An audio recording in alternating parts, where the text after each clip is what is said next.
It's me, Egbert once again. I'm the new owner of this station. I went out and hired the best talk radio consultant, Jeff Allen from News Talk STL, and told him to hire the worst talent he could find. Jeff did exactly as I told him. Ladies and gentlemen, here are Brad and John. John, you being a single guy, me being a single guy, we got to brush up on our pickup lines, okay? I'm ready. I'm not a pickup line guy. I let the women come to me, but go ahead, Brad. That's John Combest, C-O-M-B-S-T. Okay, this was sent to me by a woman, and this is going to be to show you how bad I am as far as a dude. This is one of the famous quarterbacks who I can't tell who it is. I don't remember which quarterback it is. I think it's one of the Manning boys. There's all the different Manning boys. Okay. And he's doing an interview of various sports people, and these are all football players. And somehow or another, they get to talking about, hey, you're a single guy, do you hang out at the clubs? Yes. What's your favorite pickup line? Okay. And this is probably the shortest one I've ever heard. And let me try to do it justice. Okay, you ready for this? I'm ready. Guy walks up to a woman, he says, hey, girlfriend, are you a beaver? Because damn.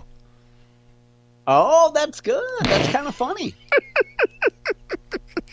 I mean, so these are essentially puns that you make into a pickup line. Well, there was a TV commercial, and I can't remember who it's for. This goes to show you that the creative can get to the point where it becomes anti-product promotion, because I can't remember what the product was, but it showed a guy and a gal in a laundromat, okay? And the dude walks up to the woman and says, hey, are those astronaut pants? And she looks at the... Oh, because your whatever's out. Okay, yeah, because your butt's out of this world. And that was a TV commercial. I'm going like, I can't believe I saw that. Yeah, well, I mean, but that, like, it's funny. So you couldn't have it on TV because it's heteronormative, first of all. It's a man hitting on a woman. And what you could have today is you could have a white man deliver that line to a very large black woman. And then the black woman would be like, boy, get out of here. Because, as you know, white men are always stupid in commercials. So you could poke fun at a white man's lame attempt. Mm-hmm. But otherwise, you couldn't have an attractive white male and white female having that conversation on TV today. No, white men are stupid and dumb in everything nowadays. If you watch a TV show, it's the woman who's the brainiac, and it's the guy who's the, I mean, like, let's go back to, Here's Raymond. What was the name of that show? Everybody Loves Raymond. Everybody Loves Raymond, okay. And then we got King of Queens, where, once again, he plays the dumb UPS driver and his wife is the smart one. And what's interesting is, hold on a minute, I got to clear my voice. You go back to the 50s and 60s when I was a young man. Matter of fact, in 55 I would have been 18 because I was born in 35. But in 55, no, I would have been 20 in 55.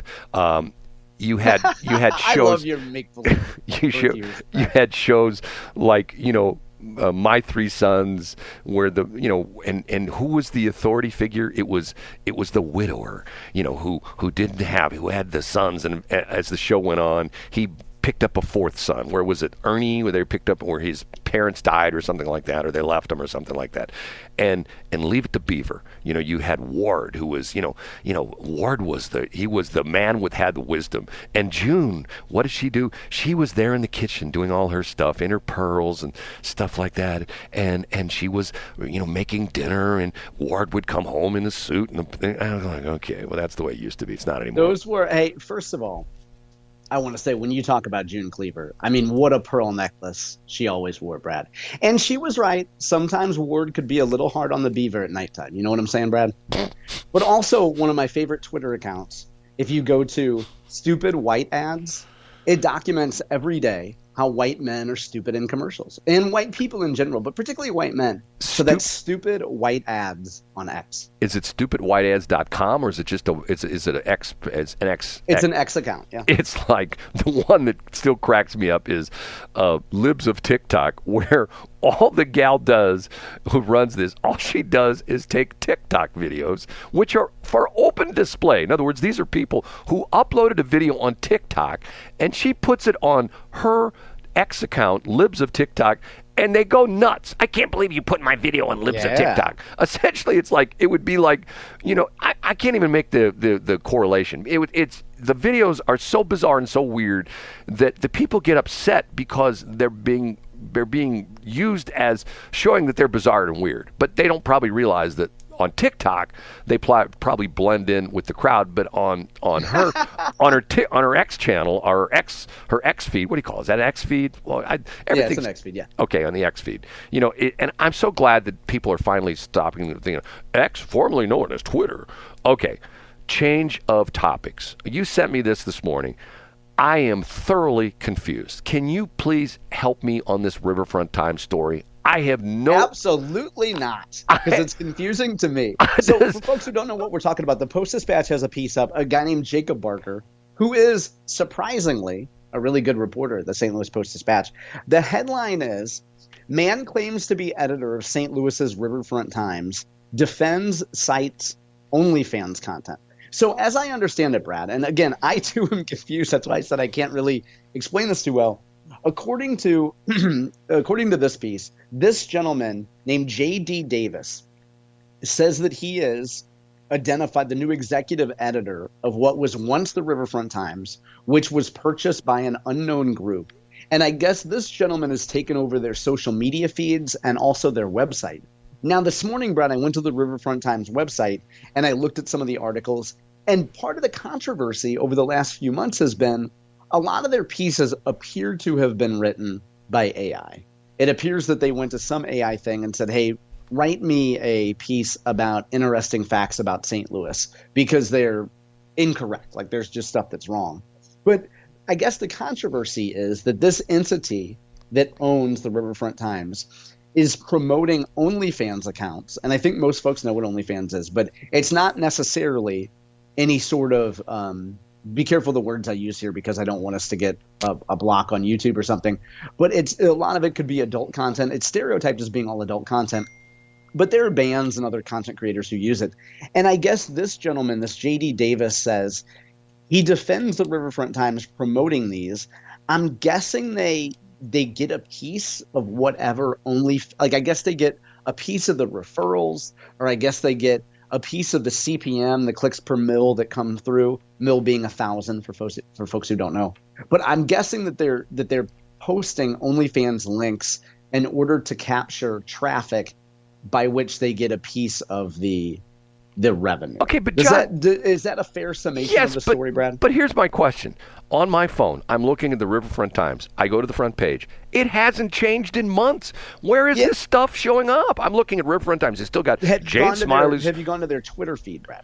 No, but so in other words, what is nobody doing anything on the website? According to what I'm seeing, the website is just like one day everybody just got up and got fired, and the website has stayed the same since that day. Matter of fact, if you go on, here's Jane Smiley's new novel, Lucky Draws on Her Charmed St. Louis Childhood. Well, there's new stuff though. Like, Brad, there's new stuff since that happened. Look there's AI created articles here. Where are they? I can't find them. Food and drink, okay? Food and drink. It's got the same stuff, latest food and drink. It's got the same article. I'll go there. Chuck's Hot Chicken is taking over St. Louis. Together. It's the same thing. There's nothing different. It's the same stuff that's been on there forever.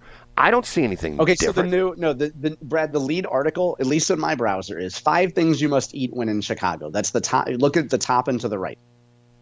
John, are you on the front page? I'm at riverfronttimes.com. Okay, I'm seeing. Here, let me refresh, and let me hit go refresh, and then I see 5 fun facts you don't know about Busch Stadium. Okay, and that's a new piece. Okay, I do, I see it. Okay. But still, there's the same old articles on here. Searcy has become one of St. Louis' best bands with a sound all its own. That article is old. If you're right, if you scroll down, red tape may be choking your favorite St. Louis food truck. That's like 3 months old. Okay, so 5 things you must eat when in Chicago. Okay, so this is J.D. Davis and RFT writers. Okay, so where's the OnlyFans stuff? I don't see that either. Go to Riverfront Times on X. Yeah, but I don't care about the social media. I know you're a big X guy. I'm looking at the damn website. Okay. And hey, look, there's a lot of seasoned citizens, I think, that when they think of an entity, they think just of the website, Brad. Well, John, see, I'm almost twice John's age. John's in the fictional kayfabe world, Brad is twice my age. John's 42 and I'm 84 or something. No, I'm 89. So I'm more than twice your age. Okay, but John, I understand what you're saying, but to me, this is this is the media hierarchy to me, okay? If someone says, KMOX has a story about this, I instinctively, first off, think, okay, they had it on the air, so it's probably on their website. I don't go on Twitter to look for it. I go on their damn website because, quite honestly, it's much easier to, if someone says, hey, it's on the RFT, it's in the RFT, it's so much easier to just go to RFT and say, okay, where's the story? I don't, you may have all sorts of crazy different search algorithms you have set up for Twitter because you're a Twitter expert. But to me, it's much more work than if someone says, hey, the president said this. You go to whitehouse.gov, okay? You go there and you see what the president says because they have all that stuff there. Hey, I would have, 20 years ago, Brad, in 2004, I would do the same thing. If somebody came to me and said, hey, did you see the Post-Dispatch story about Jay Ashcroft's campaign contributions? I would not go to STL Today. I would go to Twitter and I would go at STL Today. And then I would look for what STL Today tweeted. Because as soon as the story went up on the website, they put it on Twitter. And if I'm on my phone, I'm not going to go to stltoday.com. I'm going to go to their X account, and I'm going to look for it, and then I'm going to click on the link. So what you're saying is, even though we have a website for Egbert, which is the station, egbert.com, we have a website for bjshow.show, which is direct link to bjshow.go. bjshow.video, bjshow.video, which is our link to all our content on there, which essentially are videos, but they're actually podcasts. And we've got all these sites. You're telling me I'm missing the boat because I don't have a bjshow.co. Well, we do have a bjshow.co Twitter account. No, we don't. You don't do that. That's on your account, isn't it? Correct. Yep. So you're telling me I'm missing the boat, and there's people out there going like, well, that BJ show must not exist because it's not on Twitter, right? There are people who only know our show because of my Instagram posts. No, I understand that, but that's different. That's different because you're doing it as John Combest. You're not doing it as... No, I'm doing it from a BJ Show account on Instagram, Brett. Okay. I see. Here's the interesting thing for me. Okay. This is, and I want to say something which you're going to roll your eyes. You're going to think, okay, I am not only 89 years old, I'm 189 years old. Okay. I get into a car. I turn the ignition on. There's a button on the dashboard. I hit the button. In my car, the button's always on, so when you turn the ignition, the radio comes on. If I want to listen to country music, that's button number 4 in my radio. WIL. Bang! I hit that button, and in milliseconds, country music comes out of my speakers. Get what I'm saying? And to the point where... do. And it's so easy. It's EASY. It's like the easy button, okay? But if I want to stream WIL, I have to go to their website. Then I have to listen to a pre-roll ad. And then I have to opt in or opt out of cookies and blah, blah, blah, blah. I just want to listen. I just want to listen to damn country music. Get what I'm saying? I do, but I think there's a lot of chicks that go to Lifetime Fitness, Brad, that they pull on their Lululemon's had a big yoga pants controversy that we haven't covered. We should cover that next week because they introduced a new pair of yoga pants that was wildly dismissed by hot chicks, and within a couple weeks, Lululemon stopped selling them. But if you're a hot chick and you're going to Lifetime Fitness and you get into your car, you have your Bluetooth set up where it automatically starts playing your Taylor Swift Spotify playlist. Like, let women drive you around West County, Brad, and get into a car with them, and the first thing that comes on is their Spotify playlist. They don't have to touch a button. So I doubt they're going to say, hey, I fondly remember Z1077 because they did an in-person event one time outside of a, Keach's records shop, and there was some guy named Brad and Charlie Daniels sitting there. Maybe I should put on Z1077 because it's 2004 and people listen to the radio. You get what I'm saying? Like, their Spotify is going to pop up and they're going to listen to their favorite songs.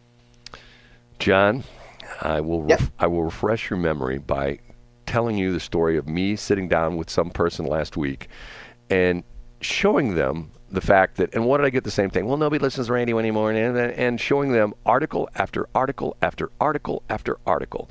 And these are not like Joe's Flophouse.com or stuff like that. These are like Forbes magazine, Forbes.com, showing article after article after article, talking about the fact that radio is still the number one reach vehicle in the country. You want to reach people, do it on the radio. 92% of the adult population, 12 plus, listens to radio at least once a week, which beats everything, including social media, television, newspapers, outdoor, direct mail. It beats everything. But the problem is there's people like you, John, who throw these, well, and back in 2004, people used to listen to the radio, but nobody does that anymore. It's sort of. So can I respond, Brett? What, John? You know what? Back in the 50s, people used to go to McDonald's, but they don't go there anymore because of the fact that there. So if you'll recall, when I began the anecdote, I talked about one specific demographic. Now, Brad, you've regaled us with these tales of being in the emergency room and hearing doctors listen to KSHE. And if you'll recall, when I started the anecdote, I wasn't speaking about my neighbor, an elderly couple who is the empty nesters, who I'm sure listen to KMOX. And I didn't talk about everybody in the St. Louis area. I referred to a specific demographic of women who want to listen to Taylor Swift all the time. And even 107.1, the Westplex, which, by the way, has a geocache signal, which is totally real.